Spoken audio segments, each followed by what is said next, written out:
안녕하세요. 반갑습니다. 이재진의 주식전략실입니다.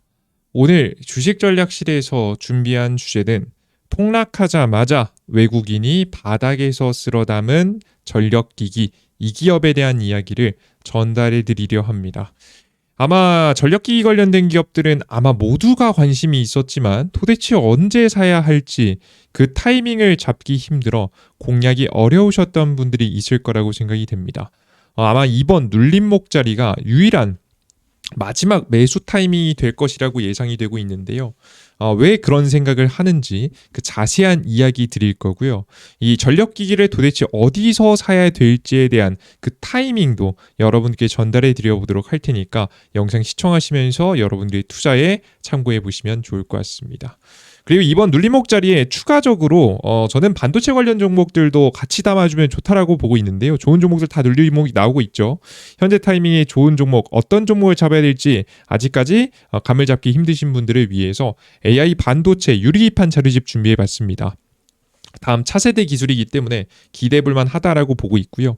그리고 나는 시장에서 저점 타이밍을 혼자서 잡긴 어렵다라고 하시는 분들을 위해서 제가 이번에 카카오톡방에서 다양한 추천주와 시황글도 드리지만 무료 카톡방을 여러분께 열고 무료로 시장의 저점 타이밍을 잡아드릴 예정입니다. 필요하신 분들은 영상 마지막에 자세하게 설명드려 보도록 할 테니까요. 영상 끝까지 시청해 주시면 좋을 것 같습니다.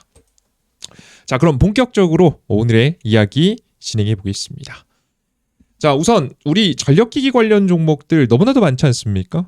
그들 중에서도 이 시장이 조정받는 가운데 가장 적극적인 외국인 수급이 들어왔던 기업은 바로 효성중공업입니다. 너무나도 명확하게 매집이 들어왔죠. 이게 굉장히 특이한 흐름인 게 최근 들어 외국인 투자 자금들이 매일매일 시장에서 조 단위로 팔고 있어요. 오늘 같은 경우에도 한국 증시에서만 코스피 증시에서만 3조를 팔았죠. 굉장히 큰 매도세를 던지고 있는 와중에 유일하게 담는 것이 바로 효성중공업이었더라. 특히나 기관계들이 이미 수익이 난 효성중공업을 팔고 다른 쪽으로 좀 이동하고 있다 보니까 떨어지는 물량을 외국인들이 저점에서 천천히 잘 쓸어 담고 있는 중이다라고 보시면 될 것 같아요. 그래서 우리는 전력기기 관련 종목들 다양한 기업들이 있지만 특히나 외국인들이 잘 매집해주는 이런 종목들을 미리미리 여러분들께서 알아두실 필요가 있다라고 좀 생각이 됩니다. 나머지 종목들 다 괜찮습니다. 다 좋습니다만은 특히나 앞서 설명해 드렸던 바와 같이 효성중공업이 가장 대표적으로 좀 떠오르더라라고 보여집니다. 뒤에 그 이유도 상세하게 좀 나오거든요. 설명 좀 드려볼게요. 자, 그럼 일단 현재 왜 전력기기 관련된 기업들이 이번 눌림목에 가장 대표적으로 잡아야 되는 종목으로 보고 있느냐라고 하면 최근 AI 거품론의 가장 핵심적인 주제로 떠오르는 게 바로 전력기기 때문입니다. 최근 들어 엔비디아가 실적 발표를 했는데요. 엔비디아의 실적은 작년 대비해서 60%, 6에서 63%에서 65% 매출 영업이익이 각각 올라서 무난하게 성장을 좀 기록하면서 하루 동안 좀 강세를 좀 보여줬었습니다. 근데 상세하게 재무 상황을 좀 까고 들어가 보니까 사실 엔비디아의 문제라기보다는 엔비디아의 고객사들에게 좀 문제가 있지 않나라는 신호들이 발견됐어요. 예를 들어서 보면 재고 자산이 갑자기 쌓여가기 시작했습니다. 보시면 이게 2분기고요. 이게 3분기입니다. 계속해서 전년 동기 대비해서 124%, 158%로 계속해서 재고 자산이 쌓여 올라가는 모습을 여러분께서 보실 수가 있고요. 그리고 엔비디아의 매출 채권, 그래 재고 자산이야 다양한 상황에 의해서 공사 상황에 의해서 좀 밀릴 수 있는 건데 어떻게 매출 채권의 증가가 이루어지고 있습니다. 매출 채권이 무엇이냐? 팔았는데 아직 돈을 받지 못한 돈이에요. 그죠? 그래서 빨리빨리 원래는 빠르게 받았었는데 이게 받지 못했다는 얘기죠. 이제 보통 엔비디아 같은 경우에는 주요 고객사 4개 회사가 거의 대다수의 지금 이제 판매 비중을 차지하고 있는데 이 빅테크 큰 기업들 중에서도 문제가 되고 있는 기업이 존재한다라는 걸 추측해 볼 수 있습니다. 자, 근데 그러면 이 4개의 기업, 빅테크 기업들이면 돈도 많을 텐데 왜 이런 문제가 터졌을까? 왜 재고 자산이 쌓이고 왜 이런 매출 채권에 원활한 조달이 좀 되지 않았을까? 문제가 있지 않을까라는 좀 추측을 해볼 수 있죠. 무슨 문제가 있을까라는 생각이 좀 들다 보면 지금 최근에 가장 대표적으로 마이크로소프트의 CEO가 언급한 부분이 있죠. 바로 뭐냐라고 하면 생각보다 데이터 센터 건설이 빠르지 않다는 겁니다. 나델라 CEO는 지난 1일 샘 올트먼 오픈 AI CEO와 함께 미국 경제신문 팟캐스트 BG2에 출연했습니다. 향후 2년간 AI 칩 등 공급 과잉이 발생할 가능성이 있냐는 질문에 나델라 CEO는 마이크로소프트 CEO죠. 우리가 지금 겪고 있는 가장 큰 문제는 칩이 아니라 파워다. 전력이라며 더 정확하게는 전력이 있는 곳 근처에 데이터 센터를 충분히 빠르게 지어 올릴 수 있느냐의 문제라고 이야기했습니다. 왜냐면 이제 안 그래도 친환경 규제 때문에 화력 발전소를 말도 안 되게 세게 돌리기도 어려운 데다가 요즘 규제가 좀 완화되고 있긴 하지만 미국에서는 거기에다가 원자력 발전소는 만드는 데 시간이 오래 걸려요. 이제 허가를만 받는 데만 해도 1년 지금 현재 6개월 정도 대략적으로 뭐 18개월 정도 걸린다고 하거든요. 예, 설계를 허가 받는 데만 그렇고 그 짓는 데만 해도 2, 3년이 걸리니까 못해도 5년은 걸리겠죠. 그러니까 이제 진짜 빨라봤자 5년이라서 원전도 좀 쉽지 않고요. 대형 원전을 지으려면 더 오래 걸리는 문제고요. 기존에 있는 뭐 태양광 패널 그리고 풍력으로 지어야 되는데 요건 뭐 트럼프 정부가 심지어 보조금까지 끊는다고 하고 있지 않겠습니까? 그래서 사실상 이 전력을 어떻게 만드느냐 이게 굉장히 중요한 키워드가 되고 있다라고 보시면 됩니다. 심지어는 어떤 얘기까지 했냐면 우리가 이제는 이 재고 엔비디아의 GPU를 그냥 재고 방에 쌓아두는 상황도 만들어질 수 있다라고 할 만큼 굉장히 심각함을 강조했습니다. 최근 젠슨왕 엔비디아 CEO가 AI 버블 우려는 근거가 없다며 AI 반도체 및 장비 부족 문제를 강조했지만 실제 현장에서는 전력 인프라 부족이 가장 큰 문제로 떠오르고 있다는 겁니다. 그러니까 예를 들어서 보면 우리 이걸 보면 재고 사산이 쌓여나가는 것도 이해되시죠? 그러니까 사서 나도 데이터 센터 짓고 싶은데 전력을 공급할 수 있지만은 지역이 없으니까 데이터 센터를 만들 수 있는 부지를 확보를 못하는 거예요. 부지를 확보를 못하니까 당연히 열심히 잘 안 사겠죠. 이해되셨죠? 그죠? 애매한 상황이 되겠죠.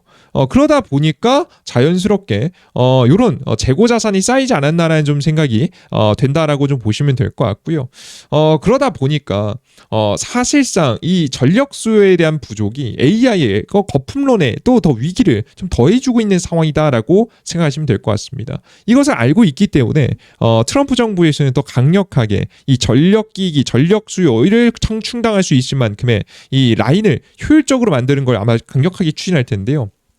이게 중요한 게 뭐냐면 여러분들께서 생각보다 전기는 버려진 전기가 많습니다. 노후화된 시설로 인해서 없어져버리는 전기도 굉장히 많아요. 그래서 아마 가장 강력하게 이 AI 지금 조달을 하기 위한 전기 조달하기 위한 다양한 생산 공장을 짓는 것도 물론 중요하겠지만 특히나 이 전력기기를 효율화를 통해서 더 효율적으로 전기를 공급하는 쪽을 아마 트럼프 정부에서 강력하게 추진하지 않을까라는 생각이 좀 됩니다.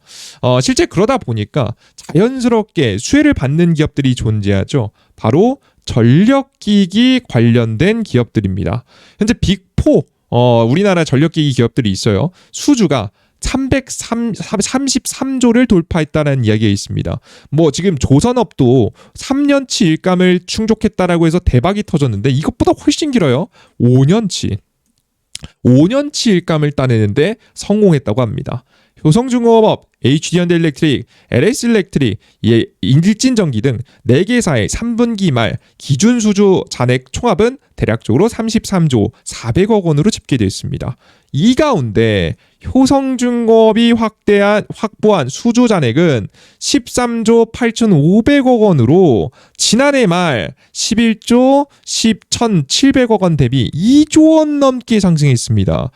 거의 미친 듯이 성장했죠. 이미 이제 이게 무서운 게 뭐냐면 2조 원이 늘었다는 얘기는 이 열심히 1년 동안 만들었을 거 아니에요. 쳐낼 거 다 쳐내고 다 팔 거 다 팔았는데도 불구하고 2조 원이나 더 늘었다는 게 굉장히 중요합니다. 예를 들어서 보면 현대 효성중공업의 이제 실적 차트를 보시면 효성중공업의 실적 차트 보겠습니다. 효성중공업의 지금 실적 차트를 보시면 대략적으로 매년 매출이 6조가량 나오는 기업이에요. 그죠? 6조가량. 이번 년 6조가량이 예상이 되는데 6조를 팔고도 2조가 더 들어온 거예요. 뭔 소리 이해되시죠? 매년 6조를 갖다 팔았는데 수주량이 2조가 남았다는 것은 8조 8조 넘게 들어왔다는 얘기입니다. 그래서 어마무시한 수주가 들어왔다라는 것을 확인할 수가 있습니다. 일감이 늘어나면서 기존 생산 설비로는 부족하다고 판단한 기업들도 증설을 잇따라 내세우고 있습니다. 특히 AI 데이터 센터 구축과 노후 전력망 교체 작업이 활발한 미국에서의 설비 투자가 늘어나는 모습입니다. 이제 본격적인 증설을 시작했는데요. 효성중공업이 가장 대표적이죠. 효성중공업은 미국 테네시주 소재 멤피스 초과 변압기 공장에 1억 5,700만 달러, 대략적으로 2,300억 원을 추가로 투입하기로 결정했고요. 이를 통해 2028년까지 생산 능력을 50% 이상 끌어올리고 미 최대 변압기 공장을 구축하겠다는 구상을 세우고 있습니다. HD 현대일렉트릭보다 크죠. 물론 HD 현대일렉트릭하고 일진전기 같은 경우에도 스웨덴, 핀란드 등 전력기기 선진 시장에서 잇따라 공급 계약을 체결했고, 일진전기 또한 영국 데이터 센터용 초고압기 변압기 프로젝트를 수주하면서 유럽 시장에서 처음으로 진출하는 데 성공했습니다. 그렇게 되면서 이런 수요를 다 쳐내고자 자연스럽게 추가적인 생산 공장을 짓고 있고 증설하고 있다라고 우리 시청자 여러분들께서 생각해 주시면 되겠습니다. 게다가 이렇게 거의 미친 듯이 이제 날개 단 듯이 팔려나가고 있기 때문에 장점이 뭐냐면 관세가 들어와도 자유롭습니다. 이거 미국 현지 공장에 짓는 건요, 중장기적으로 대응하기 위해서 사실상 짓는 것이라 보여지고요. 지금 당장의 계약 같은 경우에도 보시면 계약을 하면서 이런 계약이 나와 있어요. 어떤 계약이 좀 남아 있냐면 기본적으로 우리 시청자 여러분들께 잘 생각해 보실 점이 있는데 뭐냐라고 하면 우리 만약에 이제 A라는 기업이 효성중공업한테 A라는 기업이 변압기 10대를 받는다고 해요. 여기에 이제 관세 비싸면 15%인 기본적으로 관세 때려 맞을 거고, 알루미늄하고 철강, 파생 관세까지 해서 더 때려 맞을 거예요. 이 관세에 대한 부분을 A라는 기업이 감당하겠다라는 계약서를 많이 작성한다고 합니다. 재밌죠? 그러니까 워낙에 품귀 현상이 많이 벌어지다 보니까 자연스럽게 주목을 받을 수밖에 없는 상황이 좀 되는 거죠. 이런 계약 자체가요. 그죠? 말도 안 되는 계약이잖아요. 그런데 너무나도 품귀 현상이기 때문에 합리적으로 받아들여지고 있다. 그리고 꽤 꼭 다 감당하지 않더라도 일부를 감당하겠다는 계약 내용들이 굉장히 많이 나오고 있어서 우리 시청자 여러분들께서는 이 해당 섹터가 눌림목이 나옴에도 불구하고 외국인이 특히나 더 많이 매집해주고 있다는 것을 인지하실 필요가 있어요. 자, 전력기기 관련 종목들 비싸서 못 샀습니다. 사고 싶었는데도 못 샀었습니다. 그래서 우리는 이번에 최근 증시가 눌림목이 나오고 있지 않습니까? 그래서 지금 현재 상황에서는 전 가장 주목해야 되는 기업들 중 하나가 바로 전력기기 관련 종목들이 되겠다라고 생각이 됩니다. 아시겠죠? 자, 그럼 어디서 사야 되느냐? 이제 타이밍이 중요하지 않겠습니까? 그 타이밍을 말씀드려 보도록 하겠습니다. 일단 기본적으로 몇 포인트까지 얼마부터 떨어지겠다. 이건 제가 신이 아니기 때문에 맞출 수 없습니다. 하지만 시기는 대략적으로 예상해 볼 수 있습니다.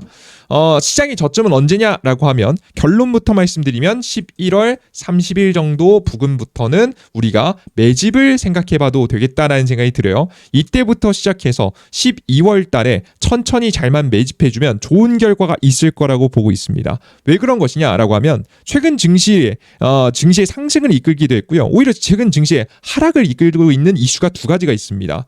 첫 번째는 AI고 플러스 두 번째 같은 경우에는 바로 유동성입니다. 유동성이라는 건 이제 돈이 풀린다는 얘기죠. 최근에 AI 거품론이 일부 일고 있고요. 특히나 가장 이제 문제는 사실 AI 거품론은 제가 AI 거품론 큰 문제가 아니라고 최근에 많이 설명드리지 않았습니까? 문제가 되는 건 유동성입니다. 최근 들어서 이 2020년도에 경제를 살리고자 엄청난 양적 완화를 했죠. 그리고 2022년도부터 본격적으로 금리 인상과 함께 양적 긴축을 통해서 돈을 풀었던 돈들을 다시 걷어들였습니다. 가만히 냅두면 물가 상승이 나오면서 경제가 망가지거든요. 강제로 급하게 이제 응급처치를 해놓은 부분이기 때문에 응급처치를 다시 되돌리고 있다라고 보시면 될 것 같습니다. 이제 예를 들어서 호흡을 대신해주는 기기를 평생 붙이고 살 수는 없잖아요. 이런 것들을 다시 떼는 작업 작업을 펼쳤는데 그 과정 속에서 최근 들어서 지금 이제 계속 유동성을 흡수하다 보니까 시장에 발작이 왔습니다. 조금씩 너무 유동성이 부족하다는 발작 신호가 왔어요. 그러다 보니까 이 유동성을 충분히 많이 줄였구나라고 하면서 줄이는 정책이 하나 끝나게 됩니다. 그게 바로 양적 긴축 정책인데요. 보시면 금리 인하 정책은 이미 작년부터 서서히 이루어져 왔고 이 양적 긴축이 완벽하게 중단되는 건 이번이 이제 언급된 게 처음입니다. 정확히 11월 30일 정도까지 유동성 흡수를 하다가 12월부터는 이제 끝납니다. 이제 자유로워집니다. 그래서 더 이상 유동성을 흡수하지 않게 돼요. 물론 뭐 질적 긴축이라고 해서 뭐 채권, 단기 채권하고 장기 채권을 어느 정도 비율을 조정하는 것도 있긴 한데 전체 유동성 시장 자체 유동성 아예 없애는 건 아니기 때문에 일단 양적 긴축을 한다는 것만으로도 상당히 긍정적이라고 보시면 되겠습니다. 그리고 최근에 12월 달 금리 인하 안 되는 거 아니냐라는 악재가 있는데요. 어차피 이때 안 된다고 하더라도 내년 2026년도 5월 달이면 파월의 임기가 끝납니다. 그러면 어떻게 되겠습니까? 다시 금리 인하 가능성이 커지겠죠. 그래서 사실 단기적인 악재라 보시면 돼요. 어차피 해결될 문제다라고 보시면 됩니다. 그래서 기본적으로 11월 30일부터 시작해서 12월 10일, 그러니까 12월 달 내로만 천천히 매집해주면 큰 문제가 없다라고 예상이 되고요. 심지어는 유동성이 풀리는 시기 내년에 미국의 트럼프 정부의 가장 큰 정책 자금이 내년 1분기, 2분기 풀립니다. 이걸 하면 이제 유동성을 추가적으로 공급해줄 수 있을 만한 요인이 만들어질 수 있겠죠. 저는 그래서 그 어떤 기업들보다도 지금 현재 12월 달에 우리가 강력하게 매집해봐야 하는 종목은 바로 전력기기 관련된 종목들이라고 보고 있고 해당 섹터 너무 비싸서 못 샀죠. 이번에 살 기회가 온다면 놓치지 말고 잡아줘야 다시 유동성이 정상화되기 시작했을 때 주목받을 가능성이 높다라고 보고 있습니다. 그리고 AI 거품론도 결국에는 해소가 되기 위해서는 전력기기 도입해야 돼요. 어찌됐든 전력기기를 노후화된 걸 다시 갈아줘야 효율성도 증가해서 전력을 효율적으로 쓸 수 있겠고요. 애초에 데이터 센터에 들어가는 전력기기, 변압기도 특히나 많이 판매가 될 가능성이 매우 높기 때문에 현재 상황에서는 절대 놓치지 마시고 지켜보셔라. 그들 중에서도 외국인이 사는 기업들을 보셔라 라고 설명드립니다. 많은 기업들이 있겠지만 분산 투자하시겠지만 외국인이 사는 기업들 위주로 비중을 조금 더 태워두신다라고 한다면 효성중옥 같은 기업이죠. 이번에 눌림목이 잘 나와줬을 때 좋은 공략이 나올 수 있을 거라는 말씀 여러분들께 한 번 더 강조해서 전달해 드리도록 하겠습니다. 이해되셨죠? 참고해 보시면 좋을 것 같고요. 나는 더 많은 자료집이 필요하다라고 하시는 분들은 반도체 유리기판 자료집 그리고 매일매일 급등 추천주도 내어드리고 있거든요. 시장이 뭐 괜찮을 때 맞춰가지고 너무 안 좋으면 당연히 추천 안 드리죠. 네, 다만 시장이 좀 괜찮다라고 생각될 때만 여러분들께 시장에 급등 추천 종목 내어드려서 80% 확률로 급등 추천주도 매번 내어드리고 있으니까 필요하신 분들은 무료 어플리케이션에서 자료집과 급등 추천 종목들도 얻어가시면 좋을 것 같습니다. 아시겠죠?